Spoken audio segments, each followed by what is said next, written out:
So, Shoaib, how can this be right, that people can convert to Christianity to stay in the country, and they can do it in a matter of weeks?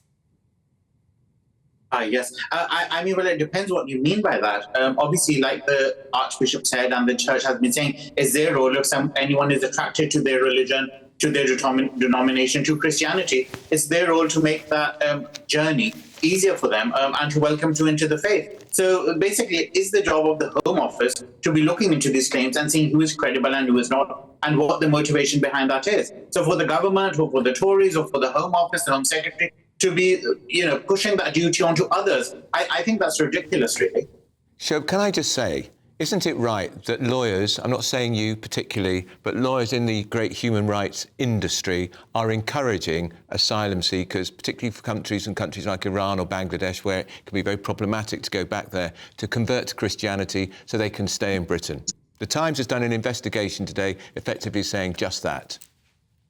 I've not seen any evidence at all. I mean, being a member of the industry, as you call it, the legal profession, I've never heard of it. I mean, I would seriously, and like we saw, a few months ago, people, lawyers who were actually abusing the system or helping immigrants or asylum seekers to abuse the system, they were caught. And I think that's right. I think, even within the profession, the Home Office, the government, anyone, our regulators, if any solicitor, any lawyer is found doing that, of course they need to be stopped. But I think it's just a matter with any profession, whether it's policemen or doctors or anyone, there might be people out there doing things that they're not allowed to do. But obviously, then you need to catch them. But the main thing is you can't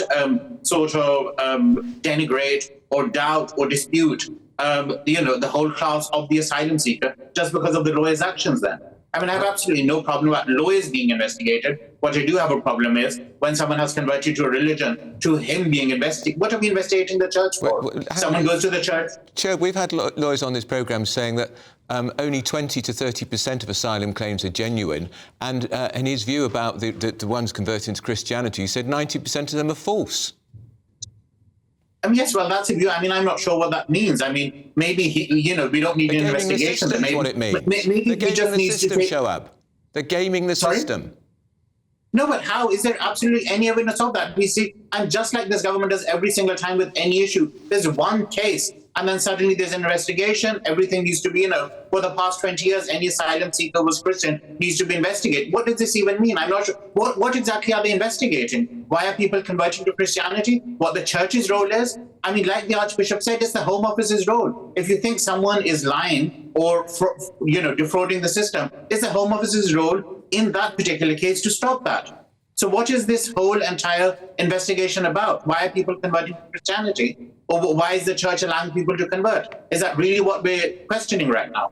Well, we know the church doesn't approve of the Rwanda bill because half of the bishops in the House of Lords are voting against it at every opportunity. So it seems to me quite obvious that members of the church are conniving with asylum seekers to enable them to stay here. I mean, well, rightly so. I mean, like the Archbishop said very openly, I think, last year, like April, May, whenever it was, as soon as it was announced, very openly said this is against the teachings of Christ. Christ would not approve of this. Therefore, the church and, the archbishops cannot approve of it. And I think that's right. It's a very, very unchristian and immoral, inhumane scheme. So, of course, I mean, let's not conflate Rwanda, which is an extremely, even for the Tories, I would say, extremely immoral. But, even generally, even besides Rwanda. So, of course, I mean, like the church has said, we're on the side of humanity. We're on the side of vulnerable people. If a vulnerable person comes to us, we will help him. And rightly so. That is the job of the church. Why should religion play any part at all in whether somebody is allowed to stay in this country or not? Should it not be about...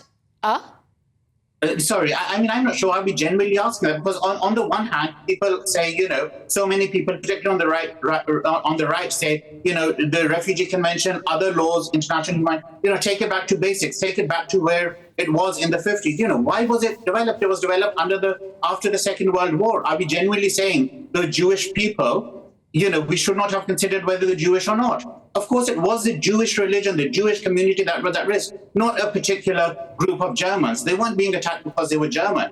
So, of course, Of course, we want to check, are you Jewish? If you are, I mean, and obviously many, many millions more people should have been saved at the time. That was the trouble at the time. We weren't protecting Jewish people. And similarly now.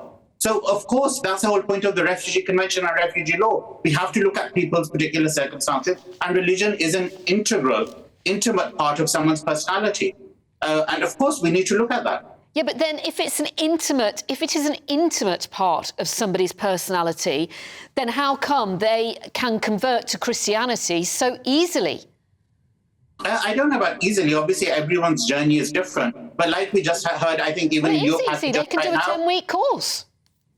Oh, I mean, well, a 10-week course, so it depends what they're learning and it depends how much, what their interest. I mean, I don't know. I mean, many of us who are born into the religions, what kind of training do we have in the religions that we follow for the rest of our lives? Or how much research do we do? I still think, 10 weeks is probably much more than so many Christian people born in Christian families know. I'm sure that even after 10 weeks, they would probably know more than so many of us know about our own religions after so many years. How many of us have done a 10-year course in the religion that we claim to follow? Well, Shoaib, we'll have a job to find out, because the priest quoted in the Times today, he said of the people he converted, the hundreds he converted, 60% of the flock disappeared within weeks. They disappeared because they were gaming the system. And I want to read you very briefly what somebody said. This isn't a Tory MP who says people are being blind to what migration is doing to our culture. Elites are well protected. Britain's poorest have a different experience. That is the former Archbishop of Canterbury, Lord Carey of Clifton, who is deeply concerned that Christianity has been hijacked by asylum seekers and human rights lawyers. Well, I'm not sure. I mean, firstly, where is he getting those figures from? And why is it suddenly an issue now? Is he saying it just happened in the past 1 week? Where has it been for the past 10, 20 years? And if that's what's happening. We've just been woken up to it.